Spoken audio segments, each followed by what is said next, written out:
改めて皆さん、ビアフラ共和国のことを知らないと思いますんで、紹介したいと思います。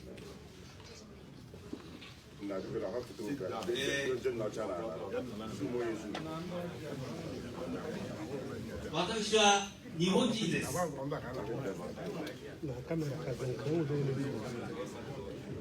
日本語で今現在のビアフラを紹介させていただきたいと思います。お願いします。約半世紀前に終結のナイジェリアビアフラ戦争。教育現場は未だに腫れ物に触る扱い。民族間及び宗教間の一触阻圧の状態の対立より立法制がすでに脆弱化しているナイジェリアでは、約半世紀前からビアフラ戦争は未だに国を波乱含みにさせる要因であった。この戦争について取り上げない教科書も多い。ビアフラ戦争はイボ人が多く住む石油埋蔵量の豊富な南東部がビアフラ共和国として独立をした1967年7月に始まった。ビアフラのオジュク将軍によるこの独立宣言後、ナイジェリア連邦政府軍の戦闘が開始され、イスラム教徒が多い北部では数千人のイボ人が虐殺にあったと言われる。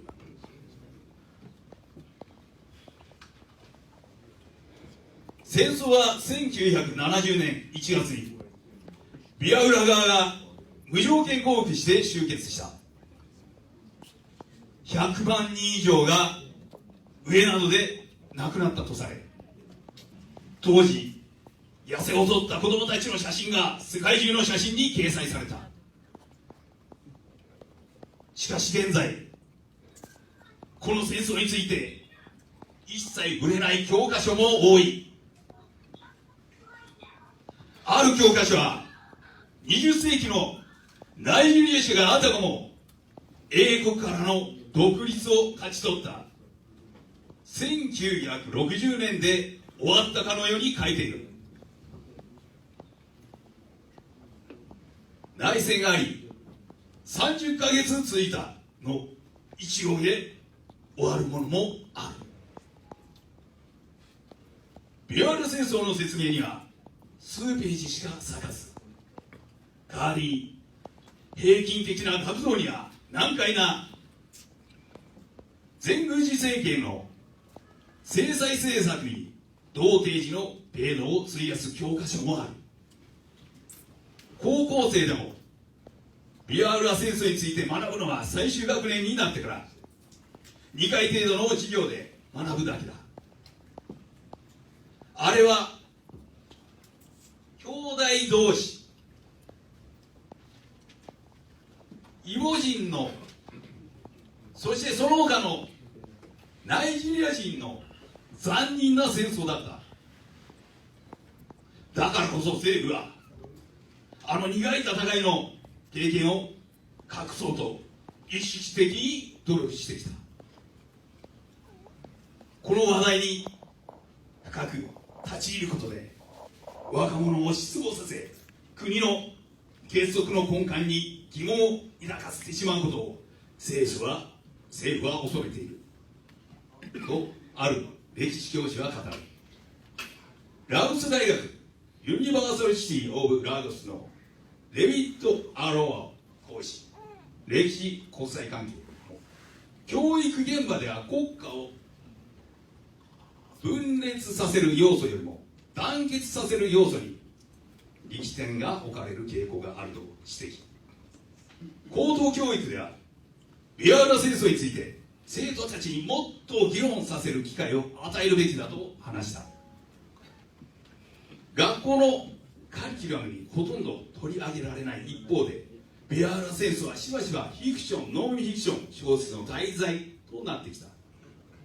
ただしノンフィクション作品は連邦政府軍の元兵士やビアフラ軍の元活動家によって書かれたものが多く、変更的な内容となっている。一方、フィクション作品は人間ドラマに焦点を当てたものが多い。例えば、ヒューエニ・アリーチェの長編小説、半分登った黄色い太陽、ハーフ・オブ・ア・ベーローさんがそうだ。同作は前年、英国の女流文学賞、オレンジ賞を受賞した。タイトル、あの戦争から何も変わってない。権力のバランスが終戦時から全く何も変わってないと考えるのはナイジェリア人も多い。内部出身のある教師や生徒たちはあの戦争から得られた教訓は何もないと感じているようです。なぜ終戦この方、イボ人の大統領が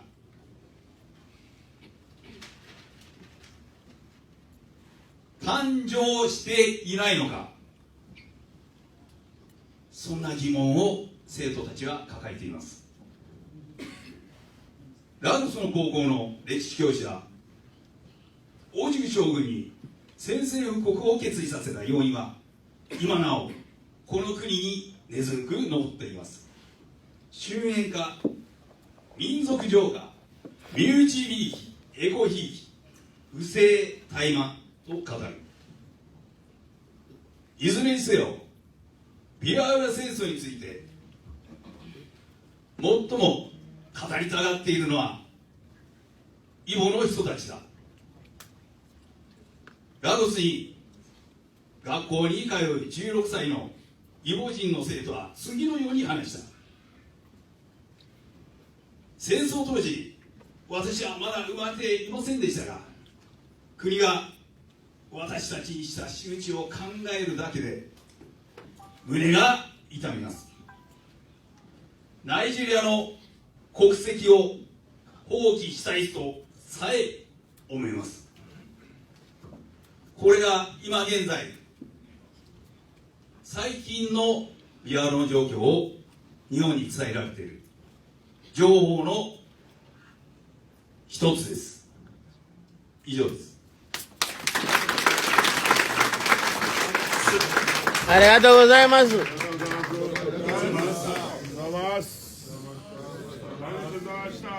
りがとうございました。おおきに。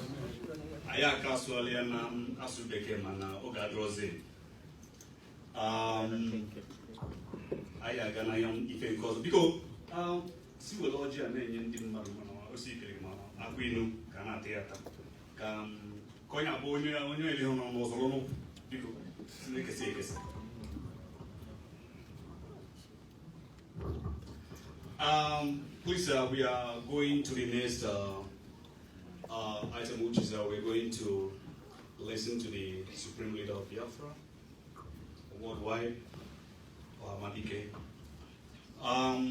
He has been preaching the good news for a long time. And initially, it's like it's falling on the rocky ground, but now those gospels are now falling on the good soil. I listened to a straight interview on net, and they are asking Elon Igbo how he understands the agitation of Biafra, and he gave a comprehensive analysis. And on the final question that baffles me, they asked him, do you not believe what Mazi Nnamdi Kanu said, that the man in Asoro is not Buhari? And man said there is a sequence of events that make him believe that that is true. That actually there's Jubril in Buhari. That is how he put it. I didn't say it. He noticed that. Then I know this gospel has gone far and wide.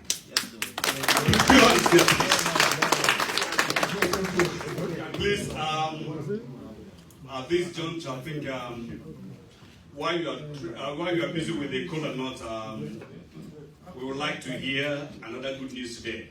Because when you listen to him, you learn many things. every day. Before they call me small boy, now they are not taking it very, very serious now. Because the primary objective of the oppressed is to educate his or her oppressor. And it's not through diplomacy. Diplomacy provides hope, no salvation. It's through the other means. Please, let me hand over to Supreme Leader of the IPOB, Mazi Nnamdi Kanu. Yes, sir.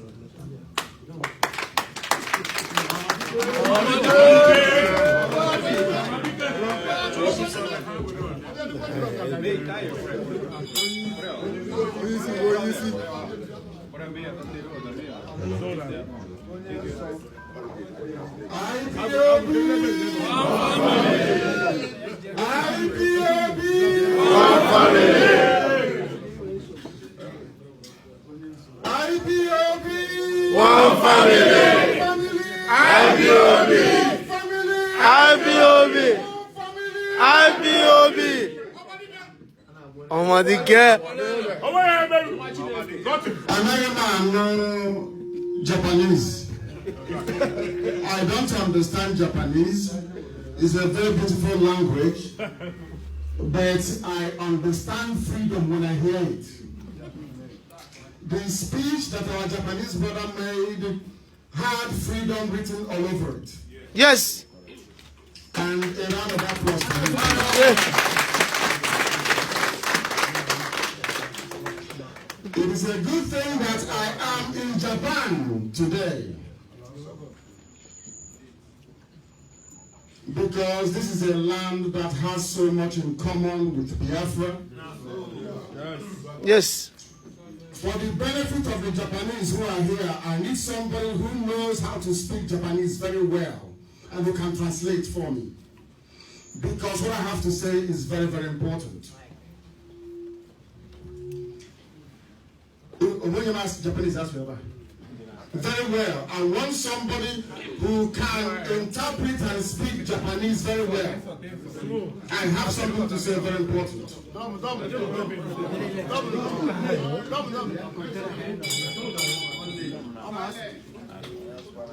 He's very good at it.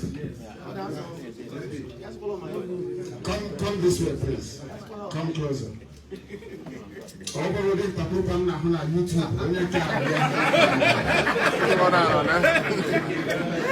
Ohamadike.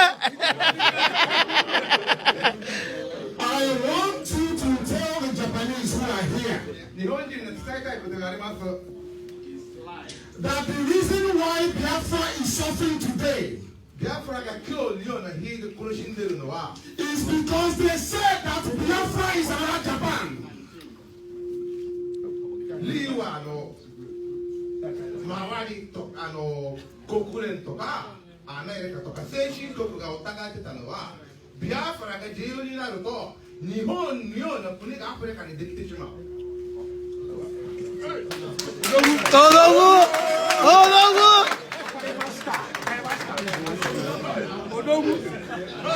The reason why we are suffering today is because some countries in Europe said that they do not want another Japan in the world. It's on record.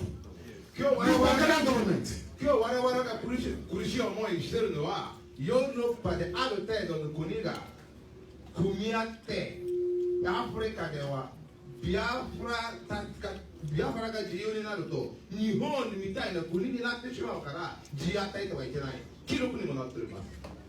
So desu ne.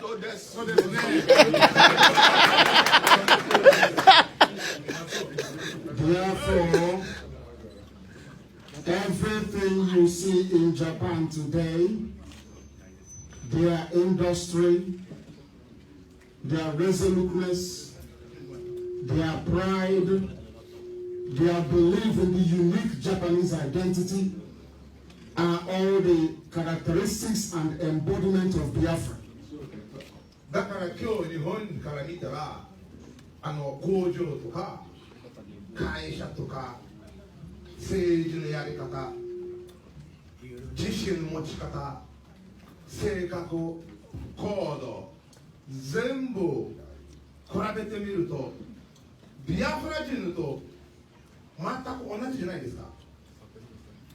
Bene.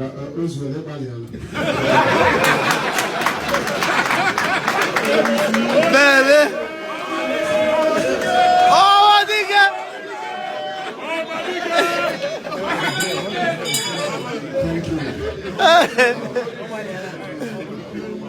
If there is one thing that will guide us to victory, it is the work ethic of Japan. Bene. Japan has no coal, am I correct? Yes. Do they have oil here? No. Do they have gold? No. Aluminium? No. Only fish and water. Only fish and water. And today they are the leading light of the world. And the same thing that Japan did to the entire Asia is what Biafra represents in Africa. Bene. So.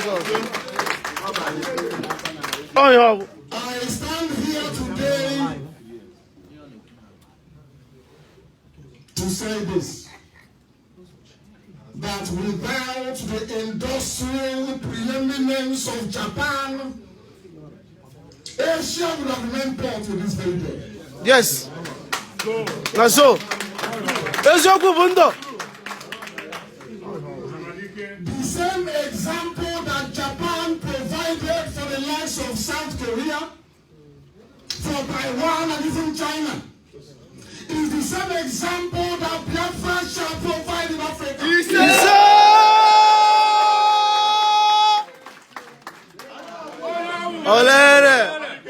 Ohamadike.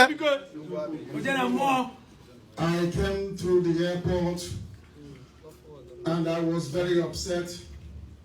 Some people noticed that I was upset, but I have a very good reason for being upset. I am upset because China is what the world compares us to.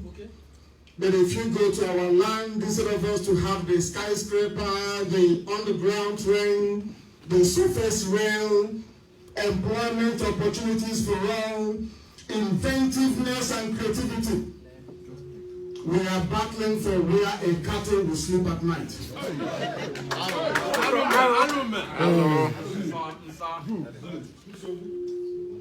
That is why we are fighting for Biafra.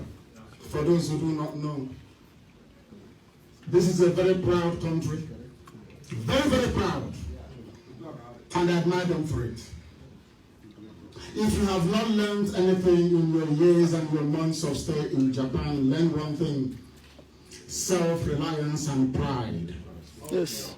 Oh, We are not arrogant, no, not at all. But we believe in what Biafra can accomplish. Yes. Because it is either we are independent or we spend the rest of our existence on this very earth emulating failure and mediocrity. That will be our portion.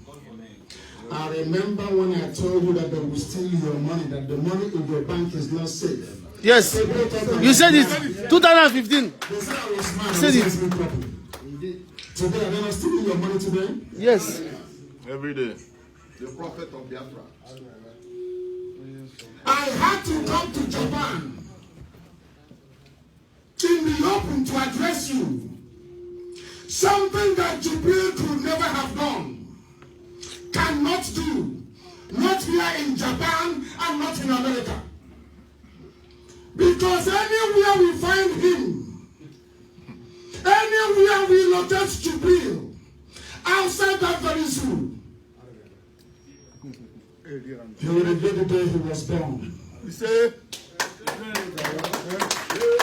I want to thank all of you, and maybe I should reserve it for Tokyo.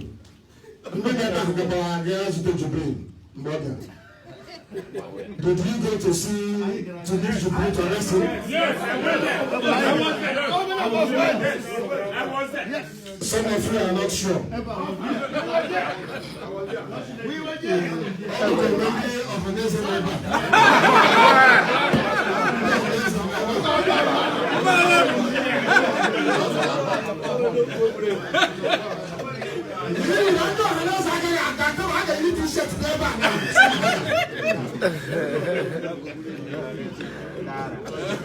I want to thank all of you here.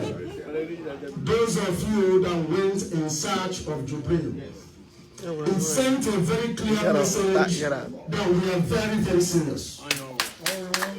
Very clear message. This family of IPOB, all over the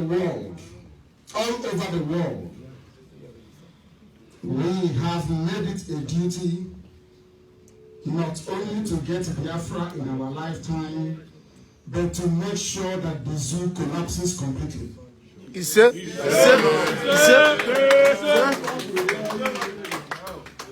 All the arrests, the killings, the extortion, the illegal detention, the harassment, the roadblocks all over the place, the invasion of our land under the guise of one pattern dance or the other can never ever stop us.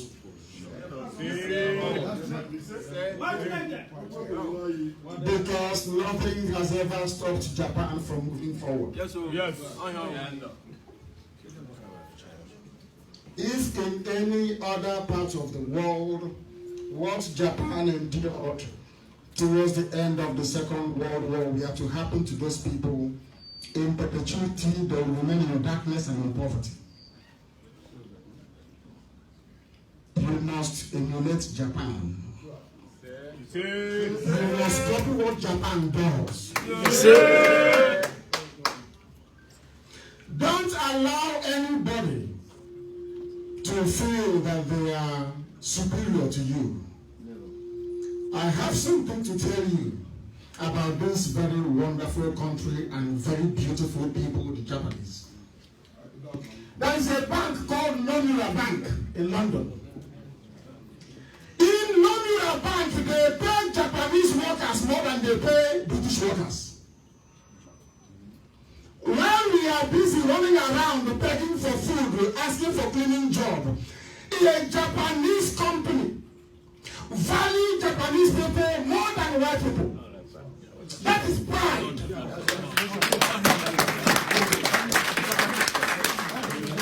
That is pride. Yes. Have you seen people before deporting Japanese? They beg them. They come and set up tourism board begging Japanese, please come to our country. Do you know why they do that? Because here is developed. Because Japan is civilized. Because a Japanese will not allow you to insult him or to insult her.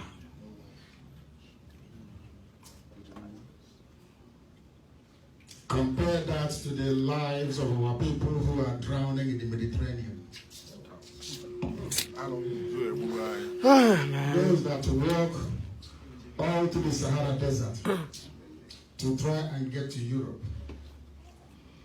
If you survive Sahara Desert, if you don't drown in the Mediterranean, if the police doesn't kill you as you're landing somewhere in Italy or in Spain, you come into Europe and you start to struggle to normalize your papers. Was that the type of life that we have?